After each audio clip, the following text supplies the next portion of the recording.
Äripäevaraadio. Investeerimisportfell 2030. Saadet toetab Admirals. Tähelepanu! Finantsinstrumentidega kauplemine on kõrge riskitasemega ja ei sobi kõigile investoritele. Enne investeerimisotsuste tegemist tutvuge finantsteenuse tingimustega admiralmarkets.com. Veenduge, et olete riskidest aru saanud ning vajadusel konsulteerige asjatundjaga. Tere Äripäevaraadio kuulajad, mina olen Markus Tamm ja alustamas siin järjekordset põnevat saadet saatesarjast Investeerimisportfell 2030, kus täna on mul lõpuks võimalus vestelda investori ja kauplejaga, kellel vaatamata noorele eale on juba 20 aastat aktiivset kogemust turgudel. Tere tulemast saatesse, Mikk Talpsepp. Tere! Nii, aga räägiks võib-olla sissejuhatuseks natuke su taustast ja turgudele jõudmisest. Ma saan aru, et 2003 oli see aeg, kui sina alustasid, siis oli USA turul selline dotcomi mull oli juba lõhkenud, karuturu põhjasid põhimõtteliselt tehti seal ja tagantjärele teame, et uus pulliturg sai hoo sisse, et räägi natuke sellest ajast, mida sa mäletad, miks, kuidas sa turgudele jõudsid? Jah, no tegelikult ega mul kogemust oli juba 90-ndate lõpust ka, et mäletan isegi Optiva panka ja kui see muutus Forex pangaks ja et börse kui selliseid ma jälgisin juba 97. aastast alates tegelikult. Aga selline iseseisev börsikauplemine läks lahti siis 2003. aastal, et eks ma arvan, et olulist rolli mängis soov saada jõukaks, et ma tegelikult noore poisina, siis ütleme poisina, mitte siis veel mehena laias laastus, et oli mul soov eelkõige oli saada siis jõukaks, et kas ettevõtlusega või ükskõik kuidas, et noorena sa ei tea, et saab sust sportlane või ettevõtja ja et erinevad võimalused on lahti. Aga see on huvitav selles mõttes, et kui ma vaatan meie väikest vanuse vahet, siis mina tegin oma esimesed aktsiatehingud 2007, põhimõtteliselt olin nagu sama vana nagu sina 2003 alustades, lihtsalt minul oli see vahe, et minul seda kuidagi huvipuudusega vist seda püsivust ei tekkinud, õnnega pooleks siis 2008 olin turult väljas ja läksin hoopiski teist laadi ettevõtlusega edasi, et sinul nagu tundub, et tekkis see püsivus ja et millest siis see huvi nii-öelda oli, kuidas öelda, kasvav ja nägid siis häid võimalusi kohe alguses või oli algus ikkagi selline raskem? No ma kõigepealt, ütleme 2003. aastal ma olin lõpetamas keskkooli, et ma enne seda hakkasin tegelikult aktiivselt juba toimetama, ütleme edu nimel 12. klassis, et valmistasin erinevaid äriprojekte ette, kirjutasin äriplaane, käisin kohtumas ka edukate ettevõtjatega ja ütleme, et oli võib-olla arvestatav tõenäosus, et must saab hoopis ütleme ettevõtja või siis suurettevõtja, et ma selliseid suuri projekte üritasin siis kirja panna ja mu mõte oli algselt, et mõnes projektis kaasa lüüa ja lootus, et äkki õnnestub saada endal 1-2% osalust, et saada sellega elule jalad alla. Okei. Räägime kõigepealt siis investeerimisest, et sa oled nii investor kui kaupleja, minu silmis oled sa rohkem kaupleja, aga ma saan aru, et sul ikkagi see selline pikaajalisem investeerimine on portfellis täiesti olemas, et kui sa natukene räägiksid oma sellest stiilist, ajahorisondist, mis turge, mis instrumente, kuhu sa investeerid, kuidas sa nii-öelda tutvustaksid ennast kui investorit? Jah, et kui ma lähen nüüd ütleme selle sama jutuga veel edasi, et ettevõtluse koha pealt, et kuidas ma siis nagu börsidele jõudsin ka, et seal mängis rolli see, et mulle ka öeldi, et kui ma tahtsin selliseid suuri äriprojekte teha, et tee midagi väiksemat. Ja seejärel ma tegin sellise väikese jäätisäri panin püsti. Sellega teesin natukene siis kasumit ja siis 2013 augusti lõpul, ma olin väga lähedal ka Euroopa Liiduga liitumise referendumile, et siis seal ma tundsin, et on selline võimalus börsidele, et see annab börsidele tõuke ja sealt ma siis oma vähesed vahendid, mida tollel ajal oli praegu eurodesse arvestades alla 1000 euro, siis suunasin siis börsidele ja sealt siis tutvusin optsioonide hindamise põhimõtete ja muu säärasega ja sealt siis sai, ütleme, selline börsikaupleja karjäär siis alguse ja siis pikka aega ma tegelikult ettevõtluse suunda siis tagasi ei pöördunud, et kui ütleme, see mõte veel nagu, et kuidas ma siis börsikauplejaks sain, et alguses läks ka väga hästi, et ma esimese paari nädalaga siis selle euroreferendumi, Euroopa Liiduga liitumise referendumi tõttu siis ka oma väikest portfelli mitmekordistasin, et sealt sai ka selline pisik sisse ja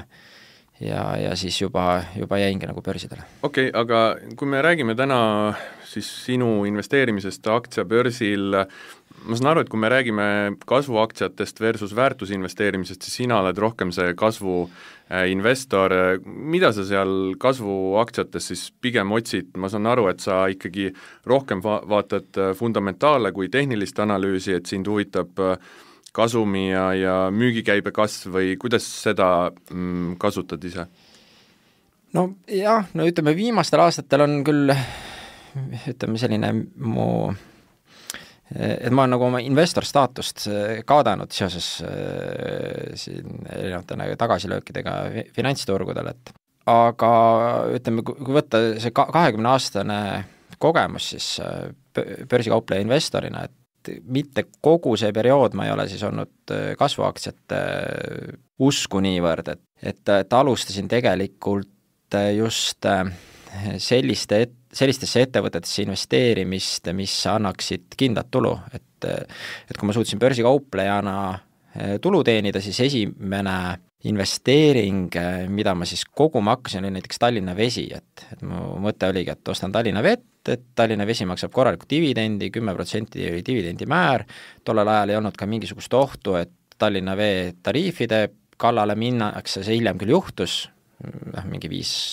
umbes suurusjärgus 5-6 aastat hiljem äkki või. Et aga tollel ajal olid kõik lepingute kokkulepetega olid paigas asjad, et siis esimese asjana kogusin Tallinna Vee aktsiaid, et seal vist ostsin äkki 700 000 krooni eest, tollel nüüd eurodes ei olegi see väga suur summa, et see on 50 000 eurot, et siis pakkus võib-olla sellist 5000 eurost dividendi, et ma alustasin siis portfelli ülesehitust ka sellise reservvara loomisega ja samamoodi tuli mulle portfelli mingi hetk tulid kinnisvarainvesteeringud, et ma ehitasin ka üles sellist tagalat nii-öelda, et ma alustasin tagala ehitamisest ja kasvuaktsiate suunda ma liikusin hiljem ja sellised ütleme, head investeerimistootlused tulid võib-olla eelkõige, ütleme, seal aastal 2009-10. Sellest ma olen aru saanud jah, et see aeg oli sul vist parimad ajad 100% aastast tootlust, aga sa oled rääkinud ka sellisest terminist nagu supertootlus, et kui me siin tootlusest räägime, siis meie omavahelises vestluses, kui ma rääkisin sulle, kuidas ma ise oma portfelli haldan, et mul ei ole väga suuri selliseid võib-olla natuke ebarealistlikuid ootuseid, vaid olen selline statistiline kvantitatiivne kaupleja, et mul on nagu mingisugused realistlikumad ootused, kuidas ma tahan ka liitintressiga siis turgudel oma raha pikas plaanis kasvatada, siis sa ütlesid mulle midagi sellist, et kas ma rikkaks ei tahagi saada ja siis sa tõid selle supertootluse termini, et mis siis on supertootlus ja kuidas seda saavutada? Selle põhimõtted on samad, mis siis äris, et äris oleks, et tuleb võimalikult siis ütleme, kallid asju näiteks müüa ja võimalikult tihti seda teha, et supertootluse tegemiseks on vaja teha suuri tehinguid ja tihti ja heal juhul mitu korda päevas või mitu korda nädalas, et kui tehinguid on vähe ja tehingud on väikesed, näiteks, et osadel Eesti investoritel on siin põhimõte, et ei tohi kaodata ühe tehinguga rohkem kui 1% või et ära paiguta ühte tehingusse rohkem kui 1 või 2% portfellist, et nii on ju väga keeruline on teha sellist väga, väga võimast tootlust, samuti kui need ideed või aktsiad, kuhu raha paigutatakse, ka ei liigu eriti. Aga et vastuseks, et mis see siis supertootlus on või mis see nagu protsentides või mis numbritest me räägime, tuleksin võib-olla selle juurde, et mul üks sõber küsis 2016. aastal, kui mul veel läks väga hästi börsidel ja igas mõttes, et küsis, et mis juhtuks, kui ma kaotaks kõik, et kui kaua mul võtaks aega, et uuesti saada miljonäriks näiteks. Ja siis ma tollal hetkel andsin hinnangu, et ma arvan, et kui ma päris nullist peaks alustama, kas või ütleme kõigepealt viima pudeleid taarapunkti, et saada mingisugune algkapital kokku ja kasutame siis erinevaid viise, kus väiksest rahast natukene rohkem teha ja siis järjest nagu rohkem, et siis ma andsin talle hinnangu, et ilmselt läheks 1 aasta, et põhimõtteliselt nullist jõuda miljoni peale. Mida ma tollal ei mõistnud, on see, et mis kaasneb tagasilöökidega, olgu siis nagu elus või finantsides, et tegelikult inimese psühholoogia võib saada nagu tõsiselt kannatada. Ja see, mis muidu justkui oleks võimalik ja tehtav, et see võib siis inimpsühholoogia tagajärjel siis nagu muutuda. Ehk ühesõnaga, kui nagu lihtsustatud võid mõelda, et uuesti selle sama tee käiks läbi hästi kiiresti, et siis reaalsuses on paraku inimpsühholoogial on väga suur roll inimeste edule ja tegutsemisele. Ma sellest psühholoogiast tahaks veel natuke hiljem rääkida, aga kuna see riski teema tuli üles, siis tahaks sellest riskist rääkida. Sa mainisid siin seda, et mis peaks juhtuma, kui kogu kapital kukub nulli ja ingliskeelne termin on põhimõtteliselt risk of ruin, on ju, et mina olen vaadanud seda, kuidas kauplejad ka kvantitatiivses maailmas seda arvutavad, et mis on see tõenäosus, et su kapital kaob nii suures mahus, et sa ei saa enam jätkata kauplemisega. See ei pea olema -100%, see võib olla ka -80-90%, ühesõnaga, et sa ei saa enam nagu sama stiili või strateegiaga jätkata ja mina olen nagu seda arvutanud ja mõelnud ja võib-olla järjest enam kogemusega püüdnud seda lahendada mitte selles, et ma võtaks vähem riski, vaid selles, et ma võtaks nagu erinevat riski, et see risk ja need strateegiad, positsioonid ei oleks omavahel liiga kõrgelt korreleeritud. Aga mitte, et siin nüüd liiga tehniliseks minna, mind lihtsalt see nagu riski mõtteviis huvitab, et ma näen siin nagu natuke erinevusi võib-olla kauplejate stiilide või selle mõtteviisis, et jah, ma olen nõus, et ei ole mõtet panna ainult 1-2% aktsiasse, kuna siis sa põhimõtteliselt oled nagu indeks, on ju, et sa võtadki endal seal 50-100 aktsiat, sa põhimõtteliselt teed nagu indeksiga sama tootlustulemust. Samas mina ei taha ühes tehingus kaotada üle 1% oma portfelli väärtusest, kogu portfelli väärtusest ja selle all ma mõtlen siis seda, et kui ma kahjumiga sealt väljun, et siis ma ei kaotaks üle 1%, see on lihtsalt nagu selline, täpselt see üks osa sellest risk of ruini vältimisest, on ju, et ma ennast õhku ei laseks põhimõtteliselt. Ja võib-olla ka vahe on siin selles, et vaata, et kas sa alustadki 10 000-ga, et teha sellest 10 miljonit, või sul on juba mingid ettevõtlusest säästud, 100 000 miljonid ja sa tahad nagu seda, sa ei taha võtta seda riski, et sa kõik õhku lased, sa tahad seda sellise, ma ei tea, 15, 20, 25% tootlusega iga-aastaselt kasvatada. Et kuidas, mulle tundub, et me nagu natuke erinevalt suhtume riski või riski mõõtmisesse. Näiteks akadeemilises maailmas mõõdetakse riskina volatiilsust, on ju, kuna seda saab mõõta. Minu jaoks selline lihtne talupoja lähenemine on, et risk on oht oma raha kaotada. Et kuidas sa ise nagu mõtled, kuidas sa mõõdad riski, kuidas sa nagu, mis pilguga sa vaatad seda kapitali võimalikku kaotamist? Ma arvan, et asja tundmatus on kõige suurem risk. Et tegelikult, kui teha asju õigesti ja täpselt, siis börsikaupleja ei peagi enam niivõrd riski nii hästi nagu manageerima. Ehk lõpuks ma jõuan alati nagu selleni, et millest on rohkem puudus, kas kapitalist või kompetentsusest, et alati on kindlasti kompetentsus on nagu see, mis võiks nagu olla. Aga see on ka nagu üks teema, et mis on õige, mis on vale, et ütleme, et mul on kvantitatiivne strateegia, mis riskib $1 teenida $2 ja ma tean, et see võidumäär on ajalooliselt olnud 60%, siis kui ma saan 3 kaotust järjest, siis see on puhtalt statistikas tõenäoline, see ei ole minu jaoks viga, ma ei ole midagi valesti teinud, ma võtsin risk realiseerus. et ma saan aru, et siin võib-olla ongi see nagu meie kauplemisstiilide erinevus, et sa teed ilmselt ka sügavama analüüsi iga tehingu kohta eraldi ja sa lähed ikkagi nagu sellise mitte täispanga peale, aga sa lähed nagu, võtad suurema riski, sul on see conviction või see veendumus on nagu suurem, et kuidas sa siis nendesse tehingutesse jõuad või näiteks kui ma küsiks sult, et palju sul täna on erinevaid investeeringuid või kauplemistehinguid näiteks avatud, et ma tahaks nagu natuke, et kuidas sul see igapäevane see protsess nagu välja näeb? Et ma võib-olla kommenteeriks seda, et mul ikkagi nende 20 aastaga on tulnud päris palju kogemust, erinevad strateegiad ja lähenemised, mida ma suudan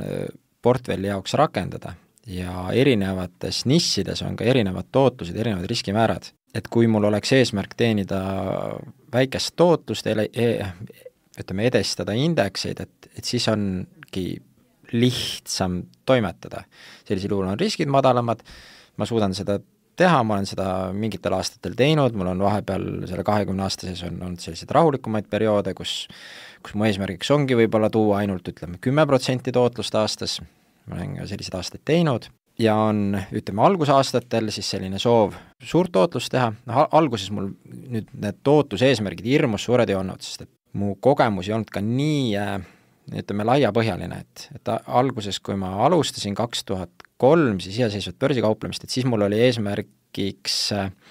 eriti aastast 2007 oli eesmärgiks teha 10% tootlust kuus. Ja ma ei tahtnudki teha väga palju nagu rohkem kui 10% ja siis kuks välja, et õnnestus väga hästi ja tihti oligi, et tuli pluss 30% kuu ja kõige paremad kuud tulid seal pluss 70% tootlus, kui lihtsalt juhused mängisid rolli ja lihtsalt raha siis jooksis sisse suuremal määral, kui siis ootasin. Aga aastate jooksul on kogemust lisandunud, on tulnud ka selline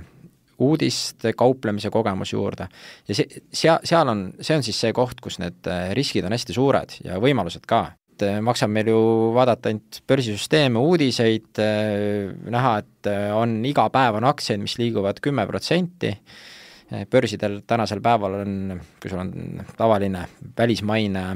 kauplemiskonto, et tõenäoliselt sa saad 4-6 korda siis lühiajaliselt või ka pikaajaliselt tehinguid võimendada, mis tähendabki seda, et kui mingid aktsiad liiguvad uudiste peale 10% või kas või 5%, et seda on igapäevaselt võimalik ka siis üles võimendada 4-kordselt, et ehk siis 20 või 40% päevatootlust on tegelikult võimalik teha, mis tähendab seda, et tegelikult on väga kerge on teha või on võimalik on teha nagu supertootlusi ja võimalik on ka väga kiiresti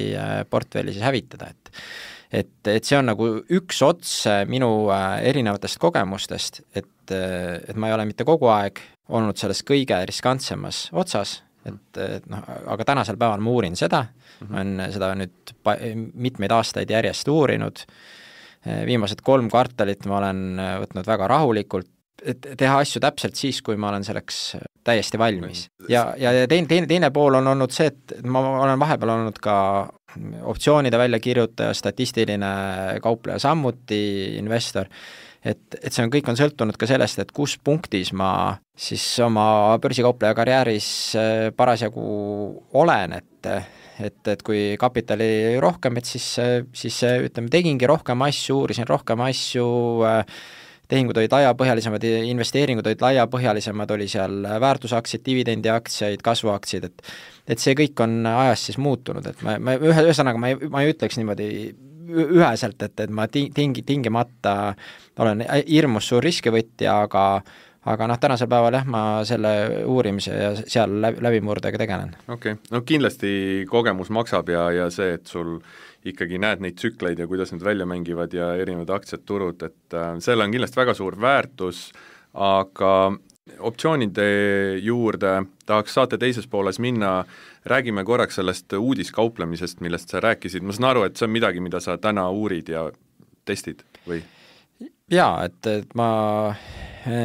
pidasin seda puhast, uudiskauplemise niši väga konkurentsi tihedaks, see ongi väga agressiivne kauplemiskoht, et kus aktsiad liiguvad tihti, ütleme 2 minutiga 10-20%, et see on väga halastamatu. Et ma ei julgenud selle niši juurde minna enne, kui siis, mul oli finantsiliselt väga kehva aasta oli 2017, et ma siis hävisin ja siis etaloni investorid ka hävisid oluliselt koos minuga siis, et selle järgselt ma siis otsustasin, et ma asun selle kõige konkurentsitihedama nišiga tegelema, et ma varem ei soovinud seda raskust ja seda põhjalikkust ette võtta, mis seal edu saavutamine siis nõuab. Aga ma saan aru, et kuulates vesteldes teiste Eesti kauplejatega, kes on siin aastakümneid tegelenud, on jäänud ikkagi mulje ja natuke ka loogikse tehnoloogia arenguga seoses, et see uudiskauplemine on ilmselt viimase 10 aastaga läinud kiiremaks, raskemaks just nii-öelda inimvõimete piire võib-olla testides, et sa ju konkureerid algoritmide arvutitega, kes teevad seal millisekundi, nanosekundi ja veel kiiremini neid otsuseid. Kuidas nagu päevakaupleja, kui sina saad mingi uudise, et kas ei ole juba nagu hinnas sees, et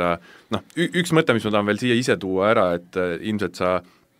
arvad sellest teistmoodi, aga ma ise ei kauple uudiseid, minu mõtteviis on see, et kõik see uudiste sisu kajastub hinnas. Kui ma vaatan hinda ja teen tehnilist analüüsi, siis mul ei jää mingisugune info saamata, sellepärast et see, mis on hinnas, see on oluline minu jaoks. Ja võib-olla ongi sellest uudisest sisust olulisem see, kuidas turg selle peale reageerib, kui see sisu ise. Et minu mõtteviis näiteks või lähenemine on see, et kui nüüd jätame kõrvale igasugused need makroökonoomilised numbrite avaldamise uudised, või mingid Fedi intressiuudised, siis minu mõte on see, et hinnad teevad uudised, mitte vastupidi. Meil on mingi hinna liikumine ja siis on selle kohta tagantjärele uudis. Et kuidas sa nagu sellesse suhtud? Jah, et kui me räägime nüüd, ütleme, sellisest ajakirjanduslikustest uudistest, et siis küll, et tihti seotakse põhjus-tagajärg hiljem liikumise põhjal, et näiteks, et ma ei tea, Whirlpool teatab suurepärased tulemused, aktsia kukub, alustab 10% plussis ja siis lõpetab 10% miinuses, et kukkudes päevasiseselt 20%, et pärast tuleks siis uudis, et Whirlpooli aktsia kukkus sellepärast, et ta teatas halvad majandustulemused. Aga kuigi reaalsus võib olla see, et tegelikult Whirlpool teatas head majandustulemused ja tegelikult ütleme, aktsia olekski pidanud tõusma fundamentaalselt, aga kuna oli siis ütleme, kes siis börsikauplejad või börsikauplejate grupp, kes siis, kelle tehingud ja jõud börsil oli siis nii suur, et näiteks, et siis või siis vajadus tehingust väljuda investeeringutest nii suur, et aktsia siis majandustulemuste järgselt hoppiski siis langes. Esimeses osas rääkisime, kuidas Mikk üldse turgudele jõudis, kuidas ta alustas, natukene tema investeerimise kauplemismõtteviisist, uudiskauplemisest, riskidest ja nüüd saate teises osas tahaks minna põnevate teemadega edasi, näiteks nagu volatiilsus ja optsioonid, et sa saate esimeses pooles mainisid ka seda 2017 ja ma saan aru, et sul oli seal selline volatiilsuse kauplemise tees, et volatiilsus oli ajalooliselt väga madal, saan aru, et panustasid siis volatiilsuse tõusule, mis siis tavaliselt nagu tsükliliselt muutub ja tegelikult sul nagu tees oli õige või vähemalt mingi hetk vist mängis välja USA turul, aga sa olid nagu natuke vara peal või kuidas see, mis see tees seal oli, mis need instrumendid, kuidas sa sellele volatiilsuse muutusele panustasid, et saad sa natuke sellest rääkida? Jah, et nüüd on sellest juba varsti siin 6 aastat möödas. Põhimõte, kui siin võrrelda, ütleme, tavaeluga, siis oligi see, et 2016 aasta lõpus valiti USA's president Donald Trump, kes oli siis kergelt selliste äärmuslike lähenemistega, ähvardas juba enne valimiskampaania ajal Hiinat kaubandussõjaga ja samal ajal volatiilsus turgudel ehk siis ütleme riskimäär oli siis kõvasti kukkunud. Ja seetõttu siis ma asusin panustama sellele, et volatiilsus võiks tõusta ja et börsil võiks ootamatuid liikumisi aset leida. USA-s on selline volatiilsusindeks nagu VIX, et ajalooline keskmine, ma praegu peast pean isegi mõtlema, mis ajalooline keskmine 17, 15, 17. Kõrgem on keskmine, sest et nende kõrgemate liikumistega keskmine, see tõstab keskmist oluliselt. Võib-olla 20 kanti või? Ma praegu, et see on mul, varem olid mul need näitajad väga täpselt peas ja teada, praegu täpsus huvides ei hakka ei vastama, pean natuke mõtlema selle peale. Okay. Aga VIX oli tollel hetkel oli siis väga madal, et see kõikus seal ütleme 12 ja 14 kandis ja piltlikult öeldes see panustamine siis on justkui selline, et see tead, et keskmiselt sa justkui, ütleme, börsidel sajab vihma keskmiselt iga, ütleme, 3 kuu tagant. Ja läbi instrumentide sa näed, et tulumäär on selline, et indeksid on sellised, et sa saad nagu 4 kuud saad panustada, et kui 4 kuu jooksul juhtub midagi, et siis lõpetad kasumis või sõltuvalt sellest, kui kiiresti siis midagi börsil juhtub. Aga läks siis nõnda, et ma olin väga järjepidev, oodates siis põhimõtteliselt vihmasadu börsil või et mingi turbulents aset leiaks ja seda ei juhtunud siis 14 kuud ja börsi ajaloos, kogu börsi ajaloos ei ole mitte kunagi nii pikka perioodi olnud, kus siis volatiilsusindeks 14 kuu vältel ta püsis kogu aeg väga stabiilne, väga madalal. Ei juhtunudki ühtegi turbulentsi, mis siis tähendas, et minu panustamine volatiilsuse tõusule tõi siis väga suure kahjumi ja sellest mängiski ka mõnes mõttes nagu rolli ka see järjepidevus, et sellele panustama asudes teadsingi, et tuleks siis turbulents ära oodata, aga lõpuks oli, kui 14 kuud ei olnud börsidel mingisugust turbulentsi aset leidnud, siis ja arvestades tehingute siis suurust, et siis 14 kuuga hävitas siis suure osa portfellist ära, et siis ma otsustasin volatiilsuse tõusule panustamise siis lõpetada. Ja siis läks veel natuke aega mööda, kui siis turbulents aset leidis, et kui ma oleks selleni vastu pidanud, et siis viimane ots oleks toonud seal paarikordse tootluse portfellile, aga ega ta siis kasumisse seda panustamist enam vedanud ei oleks. Okei, aga mis need instrumendid, ma saan aru, et kas sa kasutasid mingeid VIX-i call-optsioone või SP5 put-optsioone või kuidas sellele nii-öelda volatiilsuse muutusele sa siis panustasid, sest ma tean, ma olen siin viimased aastad ise natuke volatiilsust ja optsioone rohkem uurinud, õppinud ja kaubelnud ja näiteks ma olen aru saanud, et institutsionaalsed investorid, kes panustavad sellisele mingile turukriisile või krahile, siis see ongi, nimetatakse nagu bleed, vaata, et sul on, ma ei tea, otsetõlge on veritsemine, aga see on see, et sa maksad mingi 3-7% aastas näiteks, et hoida oma seda teesi üleval, seda positsiooni sees, näiteks kui sa rollid kogu aeg uutesse mingitesse put-optsioonidesse, kui panustad langusele, ja siis sul on see pidev nagu bleed, mitmeprotsentine aastas, et juhul, kui see tees välja mängib, siis saad 100% tootlust, on ju. Et ma saan aru, et sul oli mingi sarnane, et sa maksid pidevalt selle positsiooni eest? Jah, et see määr oli märksa suurem, et millega siis oli valmis riskima, et see oli suurusjärk siis 10% kuus. Ja päris palju tundub. See tundub palju tagantjärgi, aga arvestades seda, et keskmiselt ja siiamaani ka pärast 2018. aastat on järjepidevalt kogu aeg turbulentsi iga mõne aja tagant aset leidnud, nagu ka enne 2017. aastat. Et tegelikult arvestades varasemat börsi ajalugu ei olnud see siis selline otseselt ülemäärane,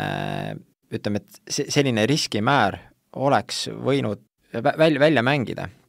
aga kuna siis üldse turbulentsi ei tulnud ja tegu oligi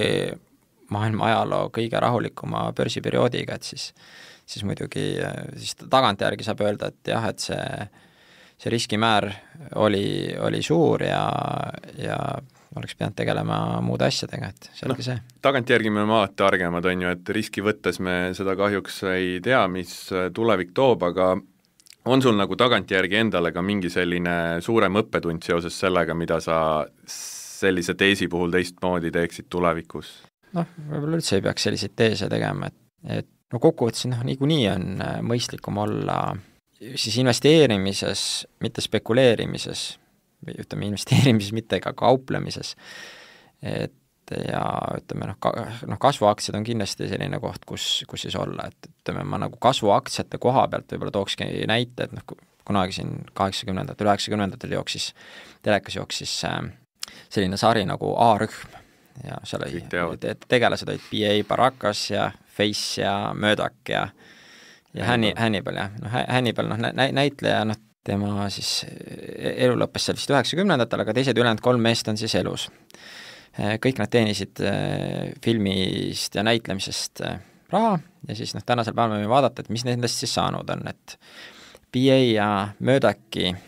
selline jõukust, tänasel päeval või net worth inglise keeles öeldakse, et kui palju sa siis nagu väärt oled, et mis su varandus kokku on, et nende see varanduse suurusjärguks hinnatakse umbes seal $500,000 ja $1 million tänasel päeval, et ja siis on see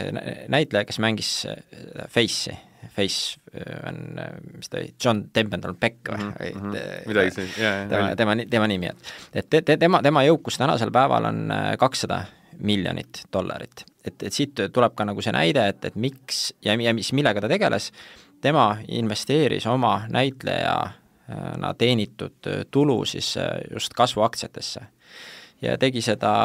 edukalt. Tulemuseks on tänasel päeval see, et 2 teist näitlejat, kes teenisid põhimõtteliselt sama suurt tulu, nende jõukus või varandus on $1 miljon ja siis tegelaskujul John Templeton Beck, et tema on siis tänasel päeval hoopis teise tasemega jõukusega mees varandusega $200 miljonit, et see on ka nagu näide, et millega siis võiks tegeleda ja ka see, et aeg loob nagu tohutu vahe, et kas sa siis tegeled investeerimisega, kui sa ei tegele.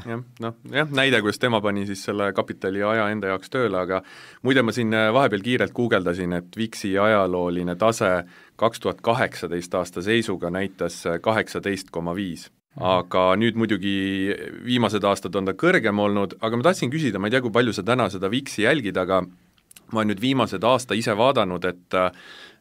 siin on palju olnud erinevaid teooriaid, et ma ei tea, VIX ei tööta enam või enam ei taheta hedge'ida put-optsioonidega langusele, vaid hoopis müüakse oma aktsiapakke, nagu viimati tehti 2008. Neid teooriaid on igast erinevaid ja mis see põhjus on nendele teooriatele? Võib-olla kiirelt ütlen veel kuulajatele ära, et see VIX on siis Cboe kauplemisplatvormi selline indeks, mis läbi SB500 optsioonide käitumise arvutab siis eeldatavat järgnevat 30 päeva volatiilsust SB500 indeksis ja sisuliselt näitab optsioonide keskmist hinda USA börsil. Ja teda nimetatakse ka siis hirmuindeksiks, sest tavaliselt ta liigub nagu turuga vastassuunas, et turg kukub, siis VIX tõuseb, turg tõuseb, siis VIX langeb, on ju. Aga me oleme siin nüüd viimasel ajal näinud ka seda, et turg tõuseb ja VIX tõuseb. Ja siis nagu mõned ütlevadki, et kas see VIX ei tööta, on katki, aga tegelikult seal on ju mingi matemaatiline valem, et ta ei saa nagu katki olla, lihtsalt võib-olla turg on natuke muutunud. Ja ma olen paljude nende volatiilsuskauplejate just institutsionaalsete näitel näinud, et nad väga pettusid 2022 oma strateegiates ja teesides, et VIX ei tõusnud sellisel langeval karuturul, mis meil siin eelmine aasta ikkagi volatiilsust näitas, ta ei tõusnud vist üldse üle 30 isegi, et ta käis seal, et ta on viimased aasta-poolteist olnud seal karuturul 20-30 vahel, kus ta tegelikult oli ka 2020 lõpp, 2021 algus, kui oli kõva tõusuturg veel. Et et väga paljude jaoks ei ole, nad oleks eeldanud, et see VIX läheb ikkagi üle 40 siin karuturu ajal, aga seda ei juhtunud. Ma ei tea, kas sa oled ise seda VIX-i nüüd jälginud, on sul seal endal mingi teooria taga? Ei no VIX ei peakski üle 40 olema tegelikult, et ma arvan, et see tees, et kui keegi ootab, et järjepidevalt või et see vahepeal peaks püsima kõrgemal, et tegelikult VIX-i väärtusest me saame laiast astust tuletada selle, et kui VIX on 40, siis tegelikult börs ootab seda, et järgmise aasta oodatav liikumine on pluss-miinus 40%. Et selge on see, et see on väga suur liikumine ja kui VIX on 80 lausa, et siis tegelikult läbi, ütleme, optsioonide oodatakse, et börs liiguks järgmisel aastal pluss-miinus 80%. Et selge see, et sellised liikumisulatused või sellised ootused on liiga suured ja ütleme ka see VIX seal 20-30% SB 500 ütleme liiguks sellises ulatuses, et see ei ole väga tõenäoline, et tegelikult VIX-i määr seal alla 20, et mis on ajalooline keskmine, et ütlesite siin, et 18,5, et see ongi nagu õige, et isegi kui turul on suur turbulents, siis optsioonide kirjutajad üldjuhul teenivad kindlasti kasumit, kui VIX on 30, et ehk siis optsioonide hinnatase on sellel määral, et sellel põhjusel see võib-olla ei ole ka liikunud üles, et optsioonide väljakirjutajatel on ka jätkunud kapitali, et optsioone kirjutada ja tegelikult optsioonide kirjutamine sellise VIX-i määra juures on olnud selgelt kasumlik ja turg on lihtsalt muutunud efektiivsemaks, et ei ole mindud äärmuslikku optsioonide äärmusliku hindamise juurde, et mis siis väljenduks ka VIX-i indeksis. Mis enda nägemus näiteks selleks aastaks on, mis sa arvad, see aasta volatiilsus pigem tõuseb, langeb? No ma arvan, et keskmiselt läheb siin on päris palju riske on üleval, inflatsioon läks käest ära ja nüüd on intressi kõvasti tõstetud, et see võib turbulentsi tõsta, mul on väga keeruline prognoosida, et mis see nagu olema saab, hirmus rahulik turg, ma arvan, olema ei saa, kokkuvõttes on samas maailmas on nii palju raha, rohkem raha tähendab suuremat stabiilsust, raha lahendab väga palju probleeme. Ei, loomulikult ma ise ka ei prognoosi tulevikuturgudel, aga mõtlesin, et äkki sul on mingi siuke arvamus. Aga optsioonide kirjutamisest rääkisid siin natuke, saan aru, et sa ise tegeled sellega, et see on sul olnud kasumlik suund ja samas ma olen ka aru saanud, et see on kapitalimahukas. Kuidas sa seda siis teed, mis seal oluline on? Eks seal tuleb saada aru, et mida sa teed, hea kui on riskipreemiad, mis siis kataksid vähemalt ajaloolise statistika põhjal liikumisi. On erinevad lähenemised, on võimalik pikaajalisi optsioone kirjutada välja. Mis sa ise teed, ütleme, et kuna ma olen peaaegu alati ajanud taga pigem suuri tootlusi ja kuna ma alustasin ka väga väikse kapitaliga ja selleks, et saada jõukaks, et ma seal 2000 lõpus või muutunud suhteliselt jõukaks, vähemalt Eesti mõistes, et siis ma tegelesin nende kohtadega, kus on võimalik teenida suurt tootlust, aga ehk siis mida lühiajalisemad on tehingud, et see ja mida suurema riskiga, et seda rohkem on võimalik teenida nii optsioonide kirjutamisest kui mis tahes sellest, et ma sõltuvalt siis sellest, ütleme, tootluse soovist olen siis aja jooksul reguleerinud seda, et mida ma siis taga ajan, aga ma tean, et on investorid, kes siis valivad välja mingisuguse aktsia, olgu see siis kas või näitena näiteks Apple'i aktsia või mis tahes aktsia, nad teavad, mis on õiglane hind ja siis näiteks investor siis teabki, et ta tahab mingit aktsiat osta, siis ta kirjutab näiteks put-optsiooni välja, leiab seda, et kui aktsia langeb mingist tasemest allapoole, näiteks ütleme piltlikult öeldes, et Apple langeb alla 100, et ta on valmis 100-ga aktsiat ostma, et siis ta on rahul, et sai investeeringu, samas kui ta sellesse positsiooni ei saa, et siis ta teenib lihtsalt optsioonipreemia. Aga selle, ütleme, rääkides suurest tootlusest ja optsioonide väljakirjutamisest, siis tavaliselt ongi ju see, et sa piirad oma selle võimaliku kasumi, selle saadava krediidi või preemiaga ära, et tundub kuigi raskem teha supertootlust, kui et näiteks panustada mingi odava call-optsiooniga mingitele meemiaktsiatele, aga siis ta on jällegi rohkem nagu mingi lotopilet. Noh, nii ja naa, et näiteks, ma toon lihtsalt näite, et majandustulemusi teatav ettevõte, mis majandustulemuste peale võib liikuda päris palju, sellise ettevõtte optsioonid, ütleme straddle, ehk siis call ja put optsioon korraga, vabalt anda aktsiahinna suhtes 10% preemiat ja tegu on mõnepäevaste optsioonidega, nüüd paljude ettevõtete puhul optsioonid aeguvad igal nädalal ja kui me räägime 10% püüdmisest ühes nädalas, kuus on 4 nädalat ja aastas 12 kuud, et kui see kõik kumulatiivselt kokku panna, et sa ütleme, et optsioonipreemiad korjad 10% portfellist ühes nädalas, keskmiselt jääb kasumiks näiteks 30% optsioonipreemiast, ehk näiteks 3% nädalas, siis aasta baasil me räägime väga kõrgest tootlusest, mis on ligi 200%. Ma saan aru, aga seal ilmselt ikkagi investor või kaupleja allokeeriks mingi osa portfellist sellele strateegiale, mitte kogu portfelli, et see ei tundu riski seisukohast mõistlik. Ja, no niikuinii üks tähtis põhimõte tegelikult on see, et kui investor või kaupleja tegeleb mitme erineva asjaga, siis tegelikult oleks mõistlik need erinevatele kontodele liigutada kõik tegevused. Et üks kahjumlik tegevus ei saaks hävitada ära teisi kasumlikke tehinguid. Et see on näiteks üks asi võib-olla, kus ma ise tunnen, et oleks võinud teha paremini, et kui tegelengi mitme asjaga, et siis võiksid olla nad eristatud, sest et kui sul on portfellis halb strateegia, siis võib olla see, et sul on 4 head strateegiat, aga üks halb suudab ära süüa rohkem kui 4 head. Aga samas, kui sa teeksid 5 erinevat kontot, igale kontole paned $10,000 näiteks, sul 4 on kasumlikud, need kõik ilusti kasvavad, ühes on 10,000 ja see hävib,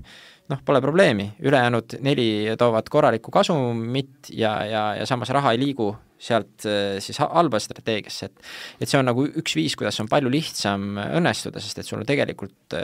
siis börsikaupleja on vaja ühte kasumlikku strateegiat, kui sa suudad neid eristada, nii et üks ei vii teise hävingusse. Või siis, kui sul on kõik on nagu ühes potis, siis põhimõtteliselt on börsikaupleja investori jaoks see, et üks halb strateegia võib hävitada kogu kõikide heade strateegiate tootluse. See on hea mõte, ma ise just hiljuti sellega tegelesin, et see konto, kus ma optsioone müün, et seal on mul kuni 10% kogu portfellist ja tegingi selle nii, et see oleks eraldi konto, et mis iganes seal siis juhtub, et siis on see nagu mingil määral piiratud kapital. Aga meil siin see saateaeg armutult sõidab lõpupoole, tahaks natukesest psühholoogiast veel rääkida, et see on niisugune huvitav teema iseenesest, et kui ma alustasin kauplemisega, siis ma mõtlesin, et mis te räägite mul mingist psühholoogiast, et ma olen nagu terve inimene vaimselt ja mul ei ole mingeid psühholoogilisi probleeme, aga eks siis esimeste aastate kauplemisega sain aru tegelikult sellest, mis see tähendab, see kauplemispsühholoogia, et kui õhtul enne USA-turu sulgumist lased mingisuguse lühikese positsiooni käest ja magama lähed niimoodi, et pea käib veel ringi ja süda puperdab ja saad aru, et tegelikult plaan oli see tehing panna kinni enne sulgumist, aga miski pärast käsi lihtsalt hiire peal nii-öelda tardus, et kõik sellised asjad, kuidas sa ise seda psühholoogilist poolt vaatad ja mis sa ise nagu teed või tegeled, et selle kauplemispsühholoogiaga nagu terve püsida? Ma arvan, et eks see ongi keeruline ja ma hindan psühholoogia rolli hästi suureks ja ma leian, et ka eneseusk on see, mis aitab viia siis õigete tegevusteni, õiged tegevused viivad õige tulemuseni. Ehk näiteks, kui inimene usub, et ta saab miljonäriks või miljardäriks või olgu siis olümpiavõitjaks, et kui tal tekib see usk, siis päriselt usk tekib ja keegi ei hävitada seda usku ära, siis inimene leiab ka õiged tegevused, mida ta peab tegema selleks, et ta saab aru, et mul on selline eesmärk, ma vist pean tegema seda, et läbi enese usu tulevad ka õiged tegevused. Et seepärast ma arvan, et psühholoogia on ülitähtis ja positiivsus. Ja kui ma vaatan enda börsikaupleja siis kogu seda perioodi, et tegelikult noh, ma selgelt kõige edukam olin siis, kui ma isoleerisin ennast täielikult ühiskonnast ja ma ei puutunudki üldse inimestega kokku. Et ei olnud ka kedagi, kes ütleks, et see ei ole võimalik, nii ei saa, pole võimalik rikkaks saada, üle, ma ei tea, 20% tootlust ei ole võimalik teha, 10-kordistada lühikese ajaga ei ole võimalik. Et kui ma oleks kõige sellega puutunud kokku, et siis ma arvan, ma edu ei oleks saavutanud ja edu saavutasingi nendel paljudel aastatel, kus ma veetsingi enda elu 4 seina vahel ja ma ei tea, öösel käisin ja ostsin natukene süüa endale, et sellel perioodil ka siis tuli edu ja sellel perioodil ma püsisin selgelt ka vaimselt kõige tervem ja järjepidevam ja siis on ka võimalus teha sellist tulemust, mis vaja on, et mulle väga meeldib nagu ka kommentaarid, mis edukate inimeste kohta öeldakse, et võrdan näiteks siis ralli või vormel 1-ga, et rallis on see, et Ott Tänaku edu on tegelikult see, et ta ei tee vigu, kui ta on heas konditsioonis, ta sõidab järjest veatult ja siis ta võidabki rallisid. Samamoodi öeldi Michael Schumacheri kohta varem, et see ütlus oli mingi stability is the key või et keegi, peale tema ei suutnud keegi sõita 30 ringi maksimaalse täpsusega järjest, et teised suutsid aeg-ajalt teha täpseid ringe, et sama ütleme on nagu võib-olla oli nagu börsikauplemises, et ma arvan, et see psühholoogia roll on väga suur ja seal peabki olema siis valmisolek isoleerida ennast kõigest, mis võib su psühholoogiat ja tegevust kahjustada. Head mõtted, Mikk, väga huvitav oli sinuga vestelda, aitäh saatesse tulemast! Aitäh! Saade, mida kuulasite, on investeerimisportfell 2030, kus täna oli mul saates külas Mikk Talpsepp, mina olen saatejuht Markus Tamm. Kuulmiseni! Investeerimisportfell 2030.